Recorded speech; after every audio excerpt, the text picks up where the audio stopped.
Hi everybody! Thank you all for coming. I appreciate it. Today I'm going to be presenting on trauma-informed music therapy with women in forensic settings. So, a little bit about me. My name is Gray. I am originally from Chicago, Illinois. I did my undergraduate studies at Seattle U. I have a BA in music, primary is cello. I have a BA in psychology. I'm a current graduate equivalency music therapy student at Colorado State University, and I'll get my master's after summer semester. And I'm also the vice president of the Midwest region of American Music Therapy Association students. Woohoo! Which means I run a fun little social media account. That's a long list of letters. I know, it's a big acronym. So why did I choose this topic? There's a significant gap in the research on this topic specifically, and there's also a lack of women's spaces at Springfield Hospital Center. I did some research on trauma-informed care in grad school, so this was an expansion on that, and that's really what I created my group here around, so I wanted to expand on that in my final project. So we're going to start with a lit review. Because there's no specific research in this area, we're going to look at trauma-informed care, we're going to look at trauma-informed music therapy in forensic settings, feminist music therapy, and women in forensic settings, and then we're going to bring it all together in the context of the women's group. So a little bit about trauma-informed care, 6 core tenets: safety, trust and transparency, peer support, collaboration, empowerment, voice and choice, and cultural, historical, and gender issues. Through a trauma-informed care lens, trauma is viewed through a contextual lens. You can kind of see that on the graph on the side. I'm not sure how well you can see that. You want to take individual characteristics into account, as well as community, societal characteristics, and how that impacts the trauma itself, as well as recovery from the trauma. And you also want to understand the prevalence of trauma and the impact of it. Trauma changes the brain, and more people have trauma than you would think. So this is one of my favorite quotes about a trauma-informed perspective from Stanza. A trauma-informed perspective views trauma-related symptoms and behaviors as an individual's best and most resilient attempt to manage, cope with, and rise above their experience of trauma. So trauma-informed care is inherently a strengths-based approach. A little bit about trauma-informed music therapy. Music in the brain. We know from research that music does a bunch of cool stuff in the brain. One of those things is it can reduce cortisol levels, which is involved in the stress response. It can also increase dopamine and endorphins, which we know are involved in motivation, mood regulation, and stress reduction. In trauma-informed music therapy, we want to focus on creating structure, a beginning, middle, and end to a session, so it's predictable. We want to have an awareness of musical triggers and unsafe music, and also help educate patients about what might be their musical triggers. It's collaborative, so you provide choices throughout sessions wherever you can, with instruments, songs, how much patients choose to share, and you want to position yourself as a collaborator as much as possible to mitigate power dynamics, and I'll talk about that a little bit later. Shared experiences. Music is really great for fostering shared experiences. Musical synchronization through drumming and group singing, lining up with other people can be really meaningful in and of itself. And then connection through group experiences, talking about life experiences through songwriting, lyric analysis, and being able to connect to others through that. The resilience framework informed the way I ran my group. There are 3 steps to the resilience framework, but they're not linear, and you can move in between them fluidly. There's the establishment of safety, remembrance, and mourning, so sharing your experiences and processing those moments, and then reconnection, so reconnecting with your community. You really want to foster constructs of hope and self-acceptance, help people find their voice, empower them. So a little bit about music therapy and forensic psych. These are both small studies that were done in Dutch forensic facilities. So not huge sample sizes, just keep that in mind. The first one was on short-term music therapy, attention and arousal treatment, or SMART training. They found that there was a reduction in the group's overall PTSD symptoms after treatment. And you can see that on the little graph over there on the side. There's one outlier that went up. and all met PTSD criteria before the group, and after the study, 5 participants dropped below the PTSD threshold. There's also a study on coping skills and anger management compared to the control group. The music therapy group had a greater decline in avoidant coping skills, well, not coping skills, avoidant coping. Increases in self-management of psychiatric symptoms and interpersonal skills when compared to treatment as usual. I also looked at a qualitative study called Music Therapy as a Freedom Practice. This was a qualitative study that combined 2 different projects. They talked about how music could act as escapism from prison life, because these were from prison studies. And how it could simultaneously be a tool for reality orientation, to connect to the outside world and provide a sense of freedom. And then the capacity of music to humanize people in what can sometimes be a dehumanizing environment. Then I looked at some Cochrane reviews, which are like the gold standard for systemic reviews. I looked at a schizophrenia and schizophrenia-like disorders Cochrane review. That one had 18 studies and 1,215 participants. Wow. Yeah. They found from those studies collectively that music therapy has a positive impact on social functioning, quality of life, global state, and it can also help decrease negative schizophrenia symptoms like anhedonia and withdrawal. I also looked at one for substance use disorders. That one had, get ready, 21 studies and 1,984 participants. They found that overall music therapy had a positive impact on craving reduction and treatment motivation, which if you've ever done a group here, you know that treatment motivation can be something that we focus on. Feminist-informed music therapy. So there are 3 major principles. The personal is political. Interpersonal relationships should be egalitarian, including the therapeutic relationship, and women's perspectives are to be valued. So you want to empower women to recover from their specific experiences of oppression, and then also give them the tools to cope with the internalization of oppression, especially when it comes to self-image, self-esteem, limiting beliefs, stuff like that. And I also looked at the experiences of women in forensic settings specifically. They have a higher prevalence of childhood trauma than the general population. And compared to their male counterparts, they are more likely to experience interpersonal sexual trauma as well as experience trauma throughout the lifespan, not just in childhood. So now let's put all that research in context of the women's group.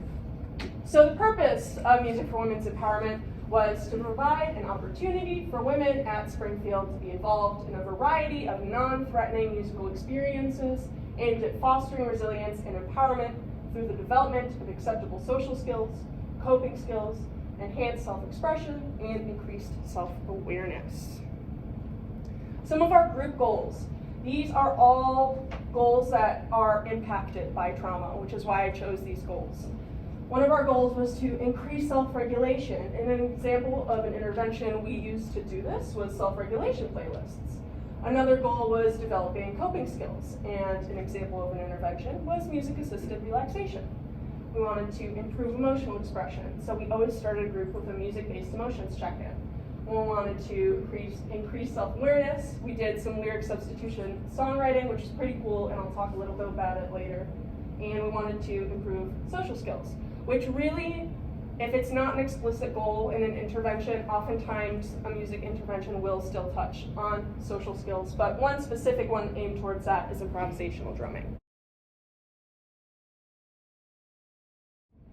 So this is just a straight up list of all the interventions I used in the group at some point. We did songwriting, we did lyric substitution songwriting, and blues-based songwriting. We did lyric analysis. We did 3 different kinds of music-assisted relaxation, deep breathing, progressive muscle relaxation, and guided imagery. We did improvisational instrument play, mostly with drums. We did a song association activity. I had a little container with prompts, and I'd have them pick a prompt, and then they would pick a song related to that prompt. And then they'd talk about it. Yeah, and it was prompts like community, introspection, anger, comfort. So giving them a chance to open up and get in touch with their emotions and connect with others. We made life story CDs, which you'll see a little bit more about later. And we did emotion ID through drumming, which is exactly what it sounds like. You say, play this emotion, and they play it. And if it's like anger and they play a really slow beat, then you go, why do you think that sounds like anger? And we started with a music-based emotions check-in every group on the xylophone, and we also did some group singing. So this is a sample session plan. I'm not gonna read through this slide verbatim, but I really just wanted to show you that most of the interventions do touch on more than one goal. And I did want to show you in my planning, really trying to start with that same thing and end with that same thing. I didn't always end with a music-assisted relaxation pacing issue, but that's why I'm an intern. I'm learning.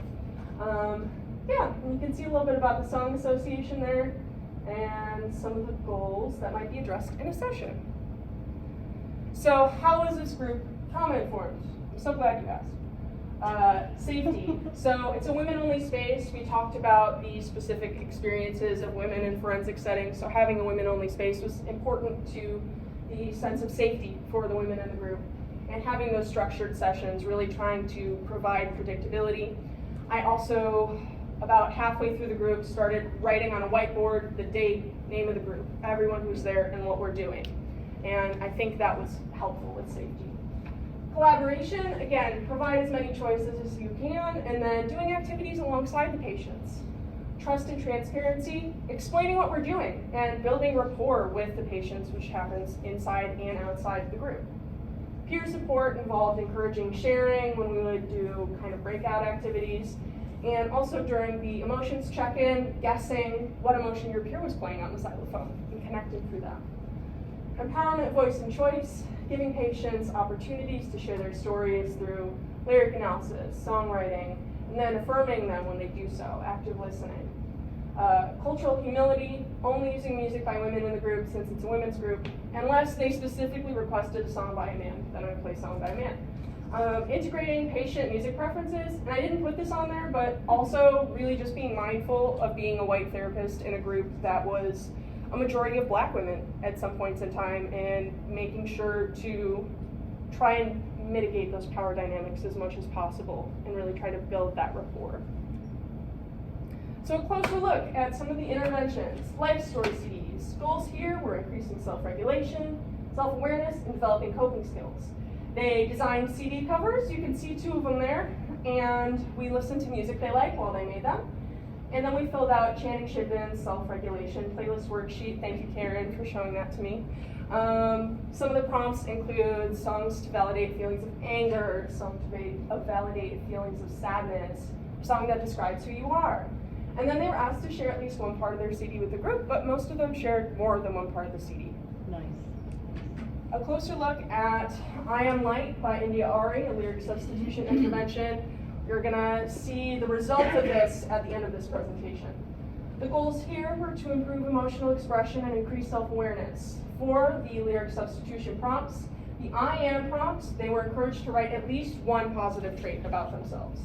And for the I am not prompts, they were encouraged to challenge negative perceptions of self. And I chose this example specifically because you can see that there is at least one positive trait in the I ams, and there is a challenge to a negative perception of self in the I am nots. A closer look at a 3-step activity with Hand in My Pocket by Alanis Morissette. Some of the goal areas here include developing coping skills, improving emotional expression, and increasing self-awareness. Step 1 was a locus of control psychoeducation thing and a worksheet. It had a hand on it. Inside the hand, they put things that are within their control. Outside the hand, they put things that are outside of their control. Step 2 was a lyric analysis, and step 3 was a lyric substitution songwriting intervention. I'm blank, but I'm blank. With this, to kind of help them come up with ideas, I had I'm blank something negative, but I'm blank something positive, but I told them they didn't have to follow that format if they didn't want to. Some of them did, and some of them didn't.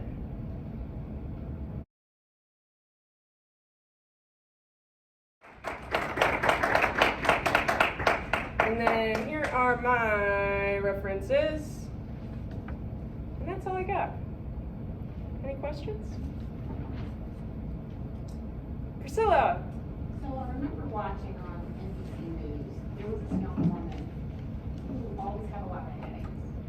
And despite going to several doctors, they could not figure out why this woman was having so many headaches. And then she was given an actual referral to go to a music therapist, and which actually helped her with her headaches because she realized all the stress and the anxiety that she had gone through. While she could have easily, I'm sure, gone to any kind of counselor, it was music therapy, which is the one that really helped her the most. So in saying that, I see all the wonderful things that you're doing with them, but I guess my question is, do they get any resources in terms of where do they go next? Like, is there a music therapist in the community that they can possibly see? And even there are patients now who are asking what's for music therapy. And of course, needless to say, I hear the patients all the confidence that they do give you. So I was wondering if, in terms of continuum of care, they were giving any resources of how they can have the same kind of thing, if not more, as they begin to transition out to the community. That's a great question. So some patients have been discharged kind of unexpectedly for me. So I haven't been able to give those patients termination paperwork. The patients that have been discharged, I was able to give some paperwork on things they worked on in session, sent their life story CDs. And in group, I like to talk about how they can use music in their own life as a coping skill, like the music assisted relaxations that we do. I like to remind them that it's something they can do on their own, making playlists to help regulate their emotions. So somewhat in the sense that I've tried to help them figure out how to use music as a tool on their own, but not necessarily like overt references to music therapists in the community. Does that make sense? I hear what you're saying.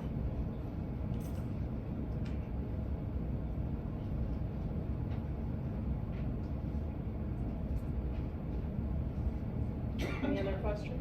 I guess I kind of have one.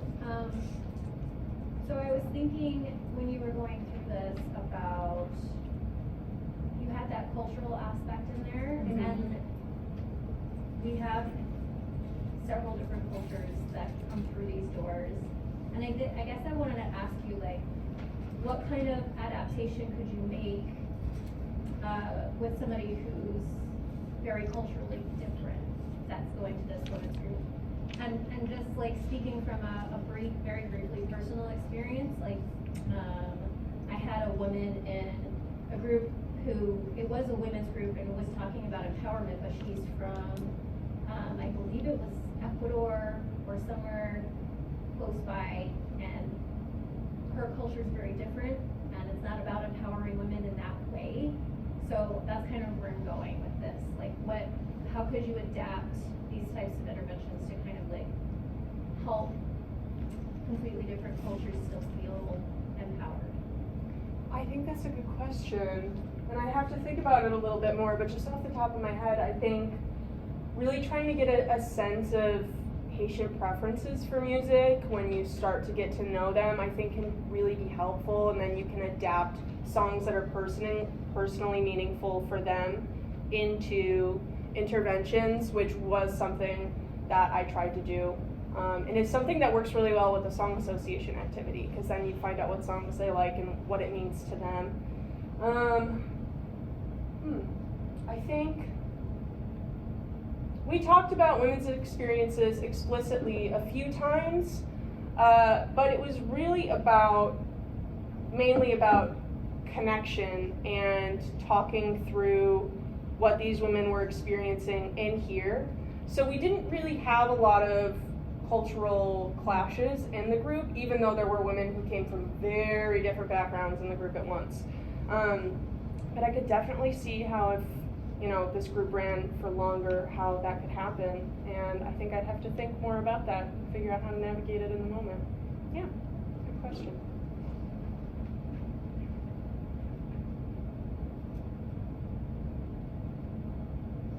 Anybody else?